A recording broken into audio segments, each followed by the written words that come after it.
No vote two BJP এবং কালনেমির লঙ্কা ভাগ বৃত্তান্ত।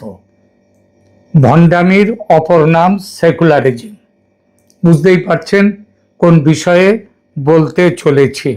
হ্যাঁ, আমি এখানে এই পশ্চিমবঙ্গ নিয়ে কালনেমির লঙ্কা ভাগ হতে চলেছিল, কিন্তু গতকাল 4 মে নির্বাচনের ফল ঘোষণার পরে কালনেমির লঙ্কা ভাগ বন্ধ হয়ে গেছে বটে, তবে সেটা আপাতত। ভবিষ্যতে যে আবার এই লঙ্কা ভাগ শুরু হবে না তা নয়। কালনেমির লঙ্কা ভাগ তাই হতে বসেছিল এই বঙ্গে।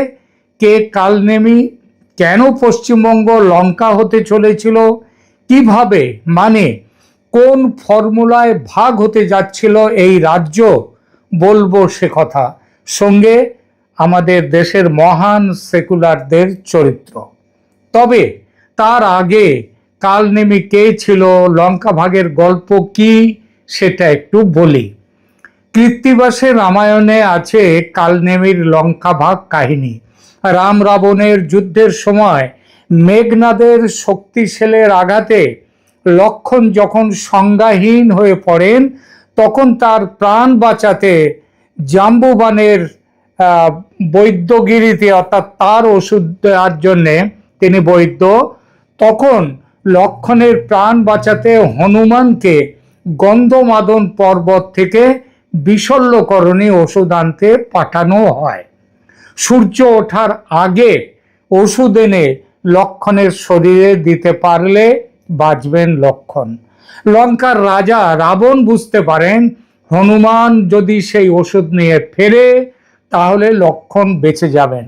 তাই তিনি হনুমানকে বাধা দেওয়ার জন্য মামা কালনেমিকে বললেন, যাও মামা, হনুমানকে ঠেকাও যাতে সে সূর্য ওঠার আগে ওষুধ নিয়ে ফিরতে না পারে। যদি পারো এই কাজ করতে, তাহলে লঙ্কার অর্ধেক পাবে তুমি। কালনেমি বেরিয়ে পড়ল।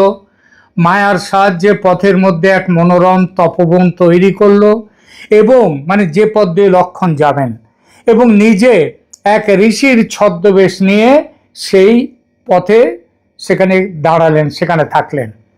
তার উদ্দেশ্য ছিল হনুমানকে ভুলিয়ে ভালিয়ে দেরি করে দেয়া, প্রয়োজনে তাকে যদি হত্যা করা যায় সেই হত্যা করা, যাতে সূর্যোদয়ের আগে বিশল্যকরণী নিয়ে ফিরতে না পারে হনুমান। তবে কালনেমি ছিল অত্যন্ত লোভী। রাবণ রাজা তাকে প্রতিশ্রুতি দিয়েছিলেন যে হনুমানকে মারতে পারলে তিনি কালনেমিকে লঙ্কার অর্ধেক দিয়ে দেবেন। তাই হনুমান যখন দূর থেকে আসছে সেটা দেখা মাত্রই কালনেমি মনের আনন্দে মনে মনে লঙ্কার মানচিত্র ভাগ করতে শুরু করলো। কোন প্রাসাদটি কালনেমি নেবে, লঙ্কার কোন ঐশ্বর্য তার ভাগে থাকবে, পুরো লঙ্কা সাম্রাজ্যের দখল রাবণের সঙ্গে কালনেমি কিভাবে ভাগ করে নেবে, সেই চিন্তাতেই মশগুল হয়ে গেল।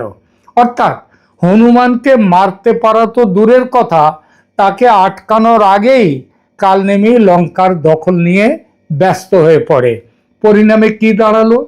হনুমান প্রথমে কালনেমির মায়ায় বিভ্রান্ত হলেও জলাশয়ে কুমির হয়ে বসত করা এক অভিশপ্ত অপ্সরার মাধ্যমে কালনেমির আসল পরিচয় ও তার আসার উদ্দেশ্যটা জেনে যান হনুমান। এরপর হনুমান কালনেমিকে বধ করে দ্রুত পুরো গন্ধমাদন পর্বত নিয়ে ফিরে আসেন। কালনেমির সেই লঙ্কা ভাগের স্বপ্ন অধরাই থেকে যায়। এই কাহিনী জন্ম দিয়েছে কালনেমির লঙ্কা ভাগ প্রবাদটির। এবার আসুন, এই প্রবাদ কিভাবে সত্যি হতে চলেছিল পশ্চিমবঙ্গে। ঠিক একই দৃশ্য আমরা দেখলাম বাংলার সদ্য হয়ে যাওয়া নির্বাচনে। কিভাবে বিজেপি যাতে দখল না করতে না পারে এই রাজ্যের ক্ষমতা, তার জন্যে দেশের আগমার্কা বিপ্লবী দল সিপিএম এবং তার সঙ্গে বাইরে কুস্তি ভেতরে দোস্তি, টক ঝাল মিষ্টির সম্পর্কে বাঁধা কংগ্রেস দল গোপন সমঝোতায় পৌঁছে গেল। কার সঙ্গে? আছে তৃণমূল কংগ্রেসের সঙ্গে। এবং রাজনীতির ময়দানে দুই পুরনো খেলোয়াড় কংগ্রেস আর সিপিএম জোট বাঁধল না বটে, তবে একই উদ্দেশ্য বুকে নিয়ে লঙ্কা ভাগের স্বপ্ন দেখতে শুরু করলো। কারণ এদের কাছে হিন্দুত্ব মানে সাম্প্রদায়িকতা এবং সেকুলারিজম মানে হলো বিশেষ এক সম্প্রদায়, পরিষ্কার করে বললে মুসলিমদের তোষণ করা। এবং সেই দিক দিয়ে টিএমসি, কংগ্রেস, সিপিএম সব কালনেমি মামার রাবণ রাজা ভাগ্নে। ভাবুন তো একবার, লড়ছেন নির্বাচনে, কিন্তু তাদের চিন্তার দৌড় মাঠের লড়াইয়ে নেই, আছে লড়াই পরবর্তী যে লুটোপুটি খাওয়া, যে লুটেপুটে খাওয়া, সেই খাওয়ার চিন্তায়। কংগ্রেস আর সিপিএম এর নেতারা ডায়েরিতে কলম নিয়ে বসে হিসাব করতে শুরু করলেন কত আসন পাবেন। তার পরের ধাপের অঙ্কটা ছিল খুব সোজা, যাকে বলে সহজ পাঠ। তৃণমূল কংগ্রেস জনসমর্থন হারিয়েছে, আর বিজেপি নিশ্চয়ই একার ক্ষমতায় ম্যাজিক ফিগার ছুঁতে পারবে না। ব্যাস, ওখানেই তৈরি হয়ে গেল ত্রিশঙ্কু বিধানসভার তপবন। সিপিএম এর ডাকসাইটে নেতা সুজন চক্রবর্তী তো ভোটের আগেই রীতিমতো ঘোষণা করে দিলেন বামপন্থীরা এবার ডজন ডজন আসন পাবে। সুতরাং ভোটের পরে সিপিএম এর সমর্থন ছাড়া সরকার গঠন করা যাবে না। আর টিএমসি এবং বিজেপির মধ্যে সমর্থন দিয়ে সরকার গড়ার প্রশ্ন উঠলে কাকে হবে সমর্থন? অবভিয়াসলি বিজেপিকে নয়। কারণটা খুবই সাধারণ কারণ, সবাই জানে। বিজেপি সাম্প্রদায়িক দল, কারণ বিজেপি হিন্দুদের দল, আর হিন্দু মানেই সাম্প্রদায়িক।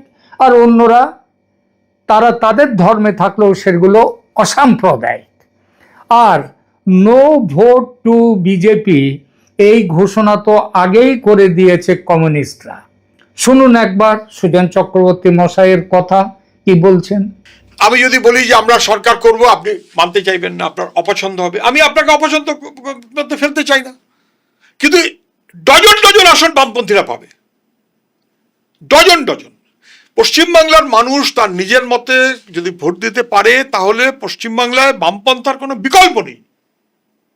এই বলার পরেও আপনি যদি অখুশি হন বা কেউ যদি বুঝতে বা মানতে না চায়, আচ্ছা বেশ, ঠিক আছে, সরকারে আচার না আছে, আমি তার মধ্যে ঢুকলাম না। এবার কংগ্রেসের নেতারাও দিল্লির হাইকমান্ডকে আশ্বস্ত করে বলেছিলেন, আপনারা শুধু হাত চিহ্নটা ঠিক রাখুন, বাকিটা আমরা করে দেব। আমরা দিদিমণির সমর্থনে সরকার গড়তে যাচ্ছি। গতকাল কংগ্রেসের ওই প্রায় বৃদ্ধ নয়, প্রৌঢ় যুবরাজ রাহুল গান্ধী ভোটে চক্রান্ত করে মমতাকে হারানো হয়েছে, মমতার এই অভিযোগে সিলমোহর দিয়ে দিয়েছেন গতকাল নির্বাচনের ফল বেরোবার পর, তার আগে নয়। এরপর কালনেমির লঙ্কা ভাগ বোঝাপড়ায় আর কি কোনো প্রশ্নচিহ্ন থাকে কংগ্রেস, সিপিএম এবং তৃণমূলের সঙ্গে? আসলে এরা লঙ্কা ভাগের নেশায় এতটাই মত্ত ছিলেন যে হনুমান কালনেমিকে হত্যা করতে আসছে, হত্যা করবে, সেটা তারা খেয়ালই করেননি। একজন সাধারণ ভোটারের চোখে এই দৃশ্যটা কেমন ছিল জানেন? যেন তেন প্রকারেণ দখলের রাজনীতি করে যেতে হবে। তৃণমূলের সাম্রাজ্য দুর্বল হয়েছে, সুতরাং সেই সাম্রাজ্যের ছিটে ফোটা যতটুকু পাওয়া যায় দখল করে নাও। তৃণমূল বিপদে পড়েছে, এই তো কামিয়ে নেয়ার সময়, কামিয়ে নেয়ার সুযোগ। রাজ্যটা তো লুঠের মাল, ভাগ বাটোয়ারা করে নাও, যেমনভাবে কালনেমি আর রাবণের ভাগাভাগি হয়েছিল, চুক্তি হয়েছিল। কংগ্রেস আর সিপিএম ঠিক সেই কাজটাই করতে গেল।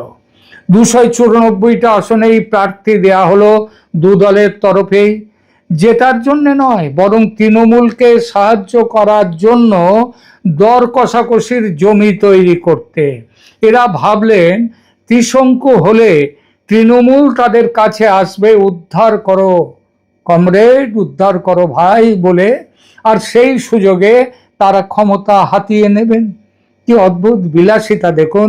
সরকার গঠিত হতে পারলো না, নির্বাচন হতে পারলো না, নির্বাচনের ফল বেরোতে পারলো না, তার আগেই গাছে কাঁঠাল গোঁফে তেল।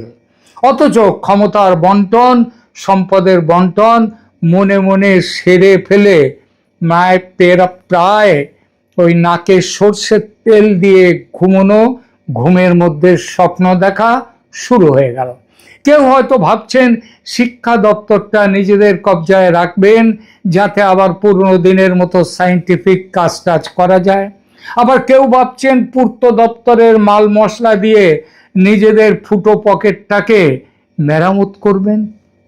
কিন্তু মহাকাব্য তো আর নিজের ইচ্ছে মতো চলে না। হনুমান যখন তার লেজ দিয়ে লঙ্কায় আগুন লাগালেন, তখন কালনেমির সে মায়ার তপবন কোথায় কর্পূরের মতো উড়ে গেছে কেউ জানে না। ভোটের ফল বেরোলো ত্রিশঙ্কু বিধানসভা, না মশাই, সেটা কেবল নেতাদের মাথার ভেতর হয়েছিল। বাস্তবে দেখা গেল জনগণ একেবারে একপক্ষীয় রায় দিয়ে দিলেন। বিজেপি একাই 2/3 আসন দখল করে নিল। আর যারা ডজন ডজন আসনের স্বপ্ন দেখছিলেন, আর সেই আসনের জোরে আমাদের সাহায্য ছাড়া কেউ সরকার গঠন করতে পারবে না, এই স্বপ্নে বিভোর ছিলেন, তাদের অবস্থা ওই কালনেমির, তাদের অবস্থাও শেষ হয়ে গেল। আর আমাদের কালনেমিদের কি দশা হলো? কংগ্রেস পেল 2টো আসন, সিপিএম পেল মোটে 1টা, আইএসএফ তার সঙ্গী দল তারাও 1টা। ডজন ডজন আসনের স্বপ্ন তখন 3টে খুচরো সিটে এসে আটকে গেছে। অবস্থাটা এমন যে বিধানসভায় গিয়ে 3 বন্ধুকে এখন অপরের দিকে তাকাতে হবে আর ভাবতে হবে, ভাই লঙ্কা ভাগ তো হলো না, এখন প্রাণটুকু বাঁচাই কিভাবে? এই যে ঘটনাটা, একেই বলে বাস্তব বিচ্ছিন্ন রাজনীতি।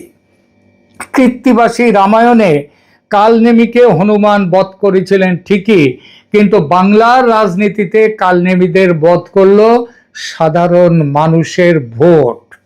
মানুষ বুঝিয়ে দিল, যারা যুদ্ধের আগে মুনাফা ভাগের হিসাব করে তাদের জন্য এই ময়দানে কোনো জায়গা নেই। যাদের মুনাফা ভাগের হিসাবে কোনো আদর্শ থাকে না, তাদের কোনো জায়গা নেই বঙ্গের মাটিতে। কংগ্রেস আর সিপিএম ভেবেছিল তারা কিং মেকার হবে, কিন্তু মানুষ তাদের কিং বা মেকার কোনোটাই হতে দিল না, বরং রাজনীতির ইতিহাসে এক করুণ কমেডি হিসেবে তাদের রেখে দিল। ভাবলে হাসি পায়, যারা এক সময় সারা বাংলা শাসন করেছে তারা আজ একটা খুচরো আসনের জন্য হাহাকার করছে। লঙ্কা ভাগের স্বপ্ন দেখতে দেখতে তারা এখন নিজেরাই লঙ্কার ঝালে চোখ দিয়ে জল ফেলছেন, চোখ মেলতে পারছেন না। আসলে লঙ্কা ভাগের সেই পুরনো প্রবাদটা আমাদের শিখিয়ে দেয়, কালনেমির দল যুগে যুগে জন্মায়, যুগে যুগে নিষ্ফলতায় মৃত্যু হয় তাদের, কিন্তু বীর হনুমানের, বজরং বলির মৃত্যু নেই। আমাদের বাংলার এই 2 দল কংগ্রেস আর সিপিএম কেবল গোঁফে তেল দেয়নি, তেলের শিশিটা উপুড় করে ফেলেছিল, যার ফল আজকে হলো এক বিরাট শূন্যতা। তাহলে কি আমরা ধরে নেব বাংলার বুক থেকে এই পুরনো শক্তিগুলো নিশ্চিহ্ন হয়ে গেল, নাকি আবার কোনো নতুন মায়ার তপবন বানিয়ে তারা পরের নির্বাচনের জন্য কালনেমি সেজে বসবেন? সেটা সময়ই বলবে, তবে তার সম্ভাবনা অবশ্যই আছে।